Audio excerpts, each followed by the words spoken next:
आज हम स्टार्ट करेंगे टॉक्सोप्लाज्मा की लाइफ साइकिल के ओवरव्यू से। ठीक है, तो सबसे पहले क्या होता है, कैट एक्वायर करती है infection by injection of rodent meat containing tissue cyst. Rodent meat यानी रैट, यानी चूहे का मीट या बर्ड का मीट। ठीक है, उसने खाया, उसके अंदर क्या था, टिश्यू सिस्ट। टिश्यू सिस्ट कहाँ गया, वो उस कैट की स्मॉल इंटेस्टाइन में। ठीक है, स्मॉल इंटेस्टाइन में क्या हुआ, वो वहाँ पे उसने ब्रेडिजॉइड रिलीज किए। वो उसने क्या की, साइजोगोनी की, यानी एसेक्सुअल रिप्रोडक्शन किया। और क्या रिलीज किया, मीरोजोइड। अब कुछ मीरोजोइड तो एक्स्ट्रा इंटेस्टाइनल टिश्यू में चले जाएंगे, जैसे कि liver, lung, brain etcetera, spleen. ठीक है, और कुछ मीरोजोइड गैमेटोगोनी परफॉर्म करेंगे, माइक्रो और मैक्रोगैमेट बनाएंगे, और वो फर्टिलाइजेशन करेंगे, और फिर कैट पास करेगी फ्रेशली प्रिपेयर्ड oocyst इन स्टूल या फीसेस उसके। फिर वो स्टूल में जो प्रेजेंट oocyst है वो सॉइल में जाएगा, वहाँ स्पोरुलेशन बीजाणु जनन की प्रक्रिया करेगा, और वहाँ पर स्पोरुलेटेड oocyst बनाएगा। ठीक है, जो कंटामिनेटेड होती है इन्फेक्शन, या तो उसको क्या करेगा, कंटामिनेटेड स्पोरुलेटेड oocyst को बर्ड या रैट ने खा लिया। ठीक है, और फिर वो टिश्यू से उसमें बन गए बर्ड और रैट में, या कंटिन्यू चलेगी ऐसे। ठीक है, या फिर जो स्पोरुलेटेड सॉइल में प्रेजेंट है सिस्ट oocyst, उसमें का इन्फेक्शन मैन को होता है। कैसे कि उसने इंजेक्शन कर दिया oocyst का। कैसे, इनडायरेक्ट और डायरेक्ट कंटामिनेशन, यानी कि आपके घर पे अगर कैट है तो उसको ये इन्फेक्शन है और उसके थ्रू आपको हो रहा है। ठीक है, क्योंकि आप उसके डायरेक्ट कांटेक्ट में उसके फीसेस से, इसलिए। या फिर इनडायरेक्ट, यानी कि जहाँ से आपकी वाटर सप्लाई आ रही है वहाँ पे कोई कैट है जो इन्फेक्टेड है। क्लियर? ठीक है, या फिर आपने रॉ मीट खाया है बिल्ली का, या अनकुक्ड मीट खाया है बिल्ली का, तो आपको ये इन्फेक्शन हो सकता है। ठीक है, अभी ये इन्फेक्शन का क्या होगा कि इंटेस्टाइनल म्यूकोसा में जाएगा, कहाँ इन्फेक्शन, उसमें ब्रेडिजॉइड से रिलीज होंगे मीरोजॉइड, और स्पोरोजॉइड रिलीज होंगे स्पोरोलेटेड oocyst से। ठीक है, दोनों साइजोगोनी परफॉर्म करेंगे, बनाएंगे टेकिजॉइड। टेकिजॉइड कहाँ पे मल्टीप्लिकेशन करते हैं, लिम्फेटिक सिस्टम और ब्लड में, वहाँ पे ये बनाएंगे टिश्यू सिस्ट, जो चला जाएगा एक्सटर्नल टिश्यूज में, एक्स्ट्रा इंटेस्टाइनल, जैसे ह्यूमन के ब्रेन वगैरह में। अब ह्यूमन को तो कोई खा नहीं सकता, तो यहाँ पे आके इस साइकिल का डेड एंड हो जाता है, यानी कि अब ये इन्फेक्शन आगे कहीं और जानवर में पास नहीं हो सकती ह्यूमन से। ठीक है, क्लियर है, कोई डाउट?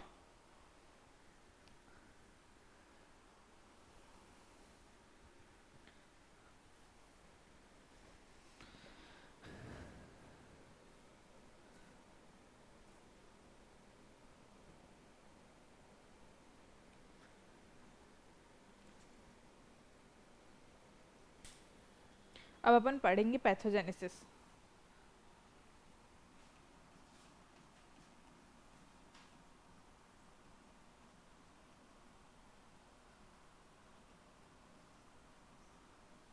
तो पैथोजेनेसिस में सबसे पहले इन्फेक्शन। इन्फेक्शन कैसा होगा, या तो इसका इन्फेक्शन एक्सीडेंटल होता है, या फिर अपन एक्वायर्ड करते हैं। ठीक है, तो इन्फेक्शन किस टाइप का हो गया, या तो एक्सीडेंटल,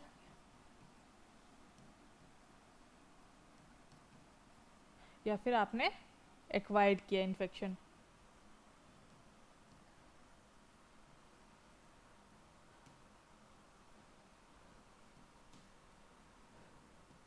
अब आप एक्वायर्ड कैसे करोगे इन्फेक्शन, या तो आपने रॉ या अनकुक्ड मीट खाया है कैटल का, तो इन्फेक्शन हो सकता है बाय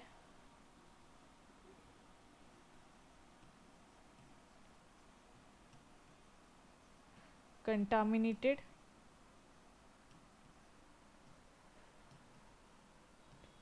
रॉ और अनकुक्ड मीट ऑफ कैटल। ठीक है, या फिर आपके आसपास जो स्पोरेटेड oocyst प्रेजेंट है, वो आप उसका डायरेक्ट इंजेक्शन कर रहे हो बार बार लगातार, तो contact with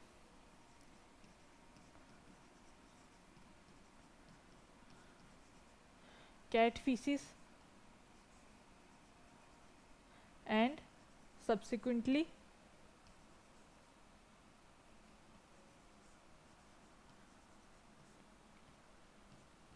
ingested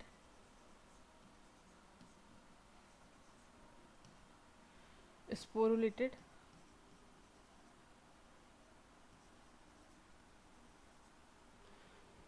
oocyst। Clear है?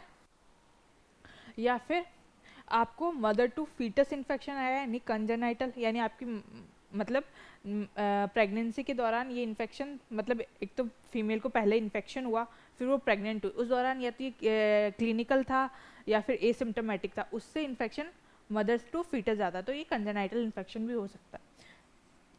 Congenital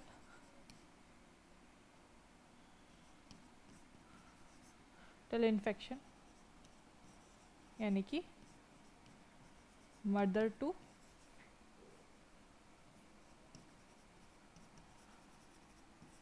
foetus infection.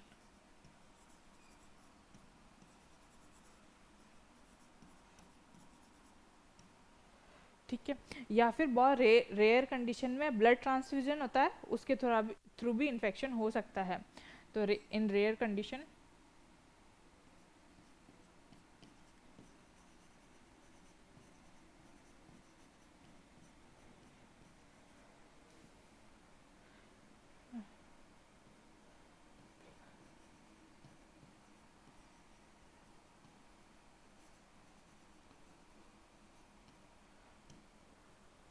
ठीक है, क्लियर है?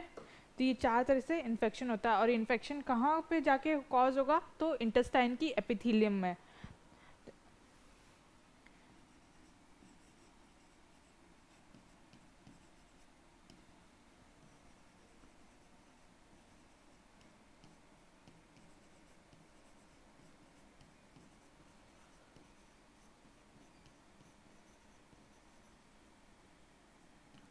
ठीक है, क्लियर है? और ये आपको ऐसे नॉर्मल पेशेंट्स में नहीं देखने को मिलेगा, ये आपको देखने को मिलता है इम्यूनो कम्प्रोमाइज पेशेंट्स में।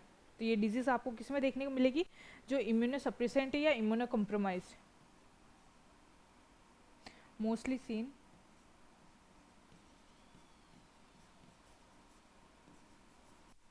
इन इम्यूनो कम्प्रोमाइज पेशेंट्स।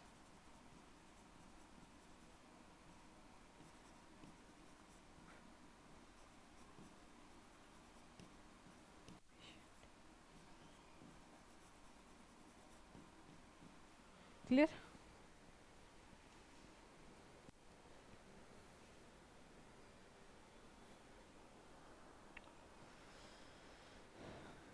क्लियर है? अभी जनरली इन्फेक्शन तो एसिम्टोमेटिक रहता है, तो जनरली एसिम्टोमेटिक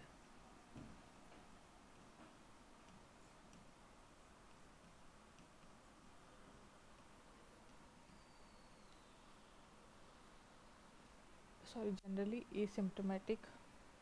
ठीक है, क्लियर? उसके अलावा जो टॉक्सोप्लाज्मोसिस, ये जो डिजीज कॉज करता है उसको टॉक्सोप्लाज्मोसिस कहते हैं। ये 3 टाइप के टॉक्सोप्लाज्मोसिस कॉज करता है, congenital, acquired and ocular. Congenital यानी mother to foetus infection, acquired जो हम अपने जन्म के पश्चात लेते हैं, ठीक है, और ऑक्यूलर यानी आँखों का टॉक्सोप्लाज्मोसिस। ऑक्यूलर वर्ड आँख को डिनोट करता है। ठीक है, क्लियर? तो 3 टाइप के टॉक्सोप्लाज्मोसिस कॉज करता है ये।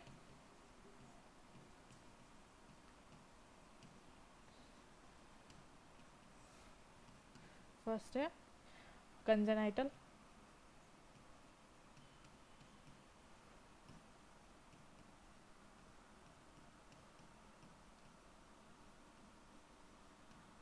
सेकंड होता है एक्वायर्ड,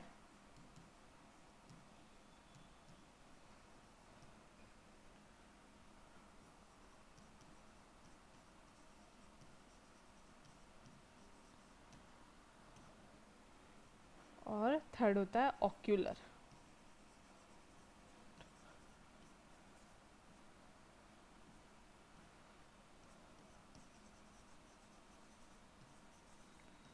ठीक है,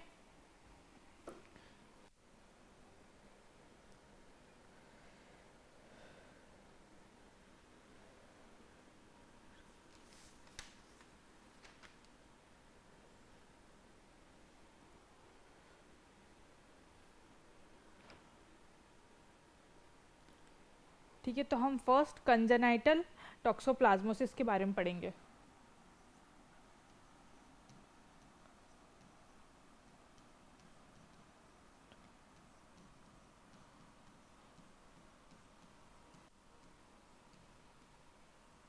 अब कंजेनाइटल टॉक्सोप्लाज्मोसिस से समझ में आ रहा है कि ये प्लेसेंटा से क्रॉस होकर mother to foetus infection cause करता है।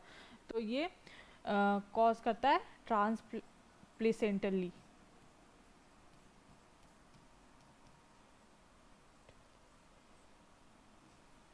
Mother to foetus infection.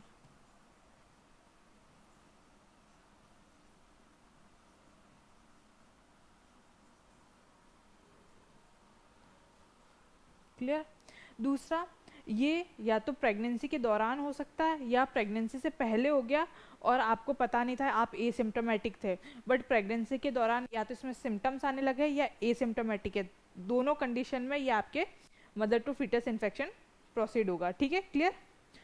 तो या तो मदर इन्फेक्टेड थी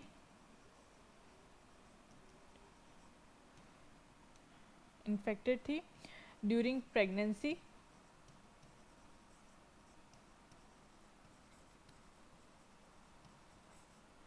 या तो सिम्टोमेटिक हो जाएगी यानी क्लिनिकली एक्टिवेट हो जाएगी, या फिर और एसिम्टोमेटिक।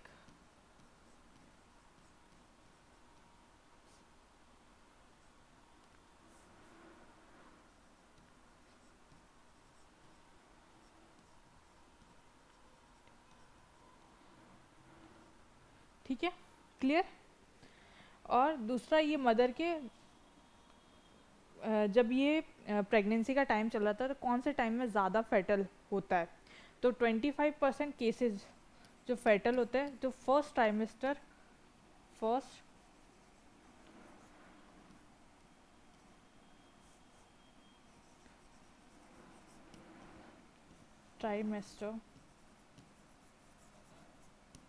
Of pregnancy.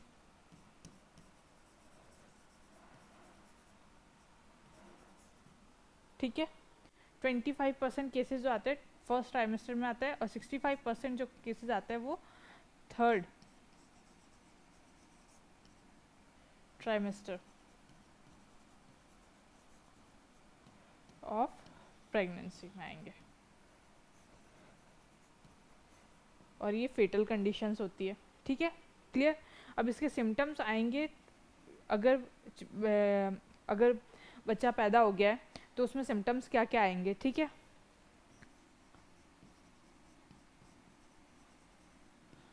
तो उसमें आएगा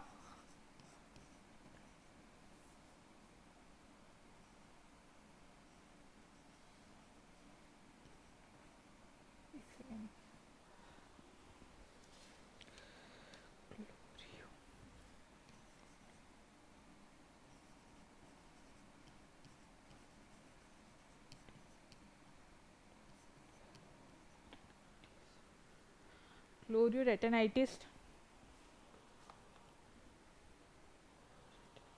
एक सेकेंड, ये गलत लिख दिया।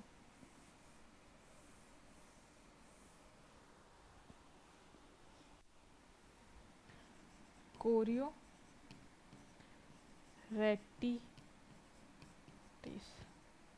कोरियोरेटिनाइटिस।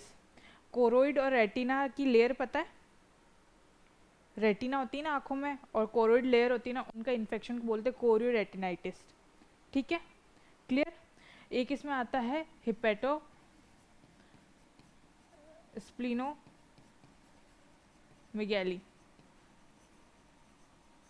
यानी कि आपका लीवर और स्प्लीन यानी कि प्लीहा इनलार्ज हो जाएगा। दूसरा इसमें देखने को मिलता है लिम्फ एडिनोपैथी,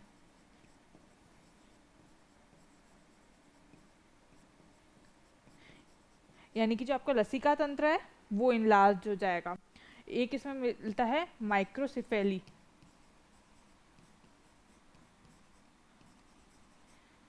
इसका मतलब है जो चाइल्ड होगा उसका जो ब्रेन होगा वो डेवलप नहीं होगा ढंग से। ठीक है, हाइड्रोसिफेलस,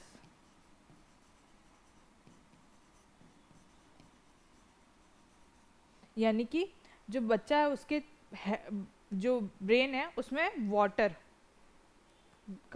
आ जाएगा, मतलब पानी का जमाव हो जाएगा, वाटर आ जाएगा, लिक्विड आ जाएगा, तो वो फूला फूला सा रहेगा, यानी कि ब्रेन में वाटर का डिपोजिशन, लिक्विड का डिपोजिशन, यानी कि हाइड्रोसिफेलस। ठीक है, दूसरा इसमें देखने को मिलता है सेरेब्रल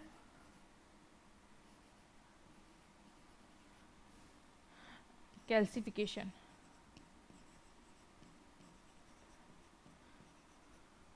यानी कि आपके ब्रेन में कैल्शियम का डिपोजिशन। ठीक है,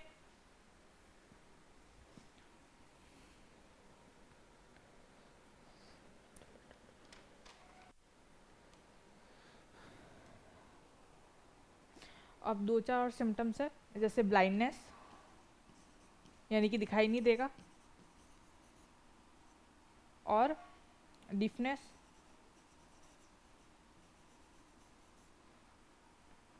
और मेंटल रिटार्डेशन।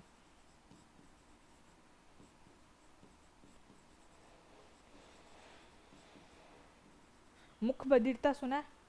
मुख बधिरता उसको बोलते हैं मेंटल रिटार्डेशन। ठीक है, डिफनेस यानी सुनने में तकलीफ होगी, ब्लाइंडनेस यानी देखने में प्रॉब्लम। ठीक है, सेरेब्रल कैल्सिफिकेशन यानी ब्रेन में कैल्शियम का डिपोजिशन, हाइड्रोसेफेलस यानी आपके ब्रेन में लिक्विड का डिपोजिशन हो जाएगा।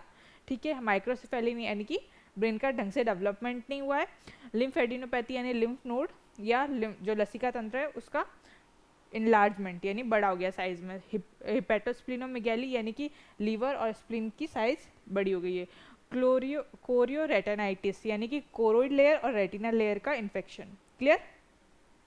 तो ये कंजेनाइटल टॉक्सोप्लाज्मोसिस में आता है। सबसे पहले ये ट्रांसप्लेसेंटली होता है, मदर टू फीटस इन्फेक्शन होगा। दूसरा, माँ जो होगी वो पहले से इन्फेक्टेड होगी, ठीक है, बट प्रेगनेंसी के दौरान उसके जो सिम्टम्स होंगे या तो वो आएंगे या तो नहीं आएंगे, तो ये मदर टू फीटस इन्फेक्शन हो सकता है। अब ये किस कंडीशन में इसका फैटल रिस्क होता है प्रेगनेंसी के दौरान, तो 25% जो रिस्क होता है वो फर्स्ट ट्राइमेस्टर में होता है, और 65% जो होता है वो थर्ड ट्राइमेस्टर ऑफ प्रेगनेंसी में होता है। ठीक है, सिम्टम्स क्या आ जाएगा, तो कोरियो रेटाइनिटिस यानी कोरोइड और रेटिना का इन्फेक्शन, हिपेटोस्प्लिनोमेगेली यानी लीवर और स्प्लीन का साइज इनलार्ज हो जाएगा, लिम्फेडिनोपैथी यानी लिम्फ नोड और लिम्फ वेसल इनलार्ज हो जाएंगे, माइक्रोसिफेली यानी कि incomplete development of brain, hydrocephalus यानी कि ब्रेन में लिक्विड का डिपोजिशन, सेरेब्रल कैल्सिफिकेशन यानी कि ब्रेन में कैल्शियम का डिपोजिशन, और ब्लाइंडनेस यानी दिखाई नहीं देगा, डिफनेस यानी सुनाई कम देगा, और मेंटल रिटार्डेशन यानी मुख बधिरता यानी कि उसका ग्रोथ सही से नहीं होगा। क्लियर? नेक्स्ट अपन पढ़ेंगे एक्वायर्ड कंजेनाइटल, एक्वायर्ड टॉक्सोप्लाज्मोसिस,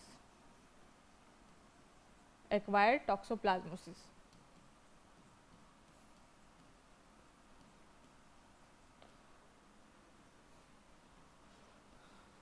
तो इसमें एक सिम्टम जो सबसे कॉमन आता है वो होता है लिम्फ एडिनोपैथी। ठीक है, दूसरा जनरली ये जो होता है एसिम्टोमेटिक रहता है, क्योंकि टिश्यू से हमें डिजीज़ कॉज नहीं कर सकते जब तक कि हम इम्यूनो कम्प्रोमाइज़ ना हो जाए, यानी कि हमारी इम्यूनिटी वीक ना हो। तो जनरली ये होता है एसिम्टोमेटिक।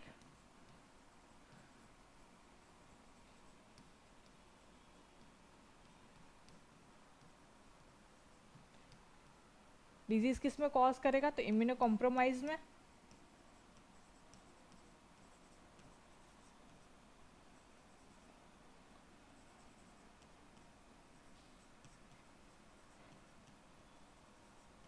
ठीक है, दूसरा अगर सिम्टम्स आएंगे तो क्या क्या आएंगे,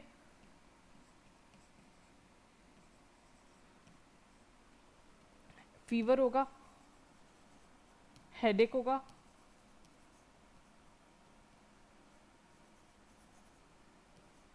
एंड माइलेजिया।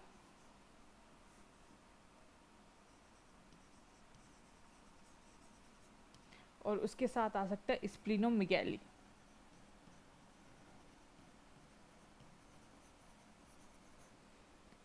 यानी कि स्प्लिन की साइज इनलार्ज हो जाएगी, माइलीजिया यानी कि थकान। ठीक है, क्लियर? फटीकनेस। तो ये एक्वायर्ड टॉक्सोप्लाज्मोसिस है। थर्ड होता है ऑक्यूलर टॉक्सोप्लाज्मोसिस।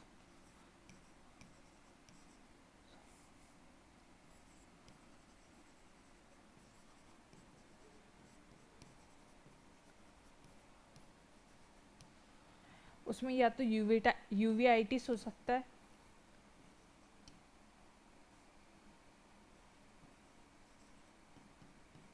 या फिर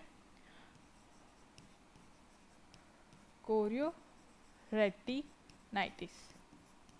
ठीक है, और इसमें अपन ई न्यूक्लिएशन थेरेपी करके इसको ठीक कर सकते हैं।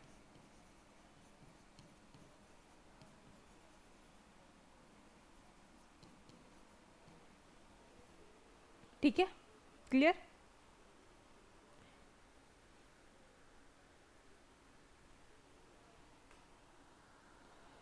क्लियर। अब इसकी अपन एलडी पढ़ेंगे।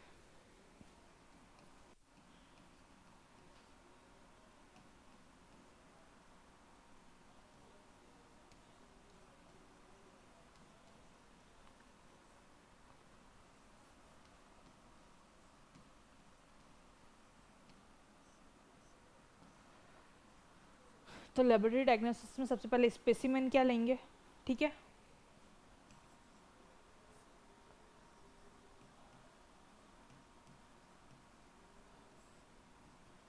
तो स्पेसिमेन क्या ले सकते हैं,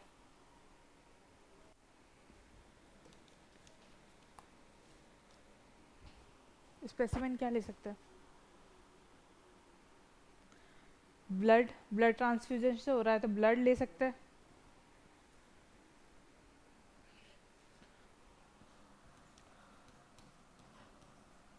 पस ले सकते हैं, स्पूटम, या फिर बोन मैरो एस्पिरेशन,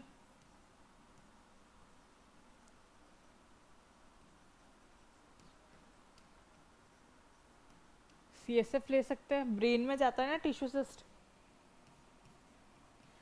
और एमनियोटिक फ्लूइड।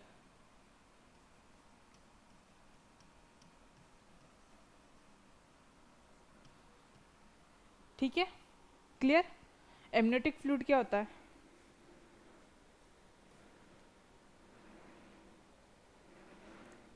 एमनियोटिक फ्लूइड क्या होता है? जो प्रेगनेंसी के दौरान जो बच्चा होता है ना, उसके अराउंड जो फ्लूइड होता है उसको बोलते हैं एमनियोटिक फ्लूइड। ठीक है, क्लियर। इसमें अपन बायोप्सी किस किस की कर सकते हैं? तो बायोप्सी हम करेंगे लिम्फ नोड्स, लीवर और ब्रेन की। ठीक है, क्लियर। उसके अलावा अपन इसमें स्टेनिंग अगर माइक्रोस्कोपी करेंगे तो हमें अपन इसमें स्टेनिंग करते हैं जिम्सा एंड पास स्टेनिंग।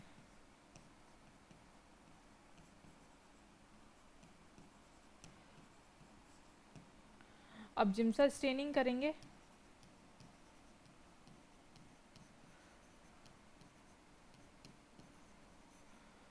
तो जो टेकिजॉइट है वो कैसा दिखाई देगा? क्रिश्चियन सेप का होता है, बताया था कल।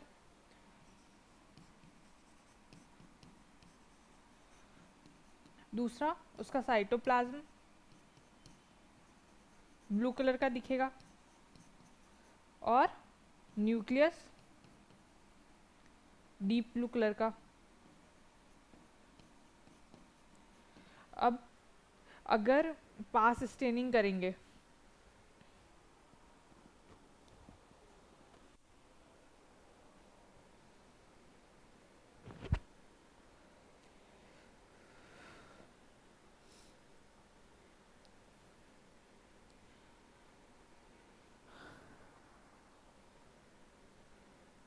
बता दो, अगर पास स्टेनिंग करते हैं तो अपन इसमें देखते हैं टिश्यू सिस्ट।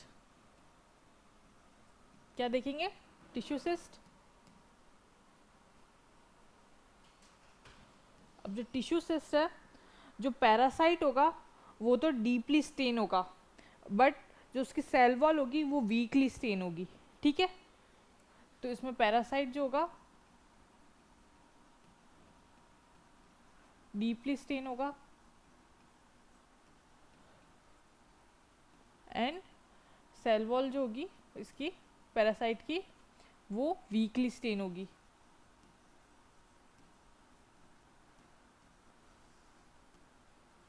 अब इसमें अपन सीरोलॉजिकल टेस्ट लगा सकते हैं।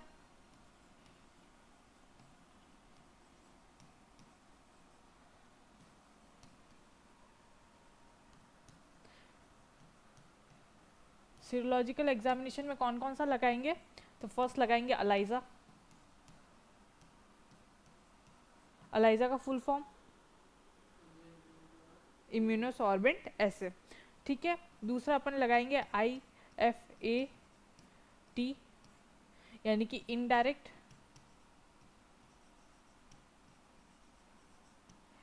फ्लोरोसेंट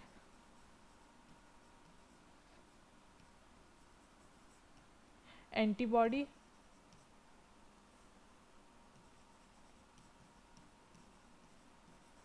टेस्ट, ठीक है। और एक टेस्ट अपन लगा सकते हैं लेटेक्स एग्लूटिनेशन ऐसे,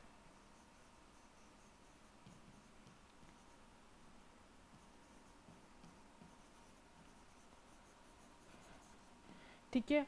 मॉलिकुलर एग्जामिनेशन में अपन लगाएंगे PCR।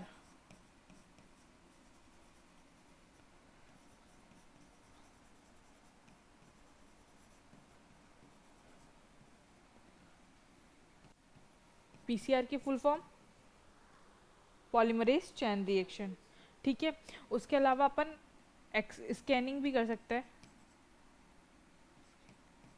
तो स्कैनिंग कैसे करेंगे? एक तो MRI के थ्रू। MRI का full form magnetic resonance imaging, ठीक है। और एक CT स्कैन सुना है, कंप्यूटेड टोमोग्राफी।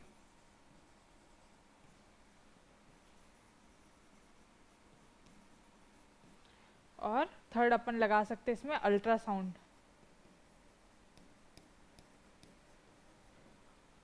इसके अलावा अपन एक टेस्ट लगाते हैं स्किन टेस्ट फॉर फ्रैंकल, ठीक है। उसमें क्या करेंगे अपन, टॉक्सोप्लाज्मोसिस है ना, उसके सोल्यूशन को लेंगे, उसको डाइल्यूट करेंगे और वो इंट्रामस्कुलरली इंजेक्ट करेंगे। 48 बाद उसकी डिलेड रिएक्शन आती है और वो देखते हैं। अब ये टेस्ट नहीं लगाया जाता क्योंकि इससे अपन बता नहीं सकते कि आपको टॉक्सोप्लाज्मोसिस है या नहीं है, ठीक है। क्लियर?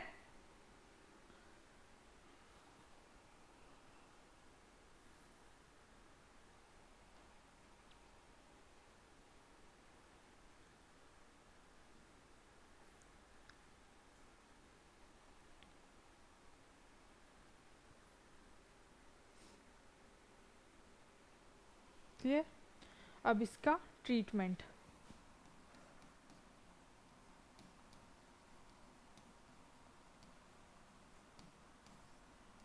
इसमें प्राइमेथामाइन अमाइन देते हैं एक तो, ठीक है। दूसरा सल्फ सल्फ एडी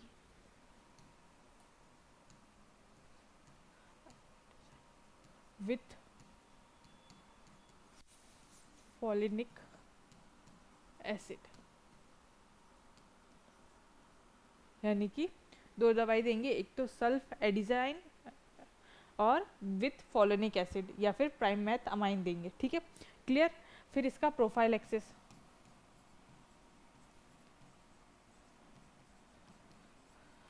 तो ये ज़्यादा से ज़्यादा डिजीज़ किस में कॉज करता है? जो इम्यूनो कॉम्प्रोमाइज जो पेशेंट होते हैं या फिर बच्चों में या प्रेग्नेंट वुमेन में, तो उनका ध्यान रखना चाहिए अपना खुद का, और कैट से दूर रहना चाहिए।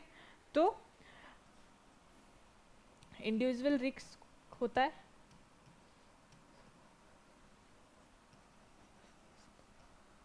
Of immuno compromise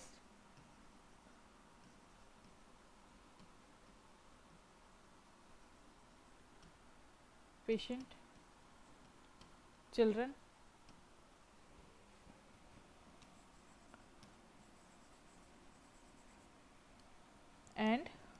pregnancy,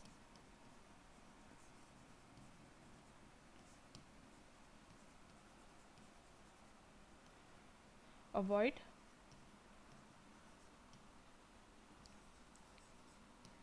infect cats, ठीक है, जो भी इन्फेक्टेड कैट्स है उनको अवॉइड करें। क्लियर। दूसरा, आप जो भी खाना आ रहा है आपके घर पे उसको वॉश करके खा सकते हो, ठीक है। तो washing of vegetables and fruits after eating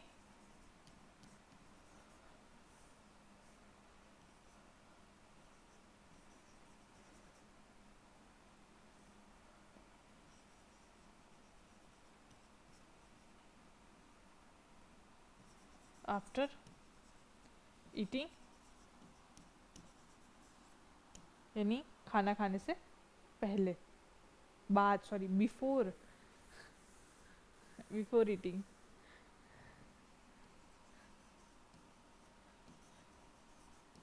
ठीक है। और प्रॉपरली हैंड वॉश कर सकते हो, यानी वॉशिंग योर हैंड्स,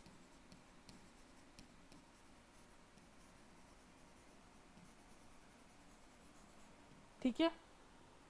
थर्ड, उसके अलावा क्या कर सकते हो, जो आप कैटल का मीट खा रहे हो उसको प्रॉपरली कुक कर सकते हो, यानी प्रॉपरली कुक्ड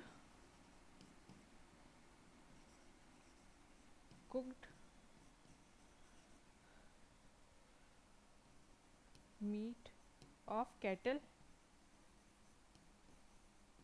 ठीक है। दूसरा, जो ब्लड ट्रांसफ्यूजन के टाइम पे आपको टॉक्सोप्लाज्मा गोंडाई का इन्फेक्शन या टॉक्सोप्लाज्मोसिस होने का चांसेस होता है, तो आप ब्लड ट्रांसफ्यूजन स्क्रीनिंग के दौरान टॉक्सोप्लाज्मोसिस का टेस्ट लगा सकते हो, ठीक है।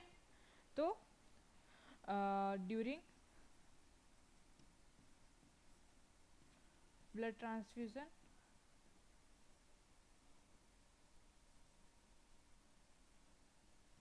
Screening of toxoplasmosis is necessary.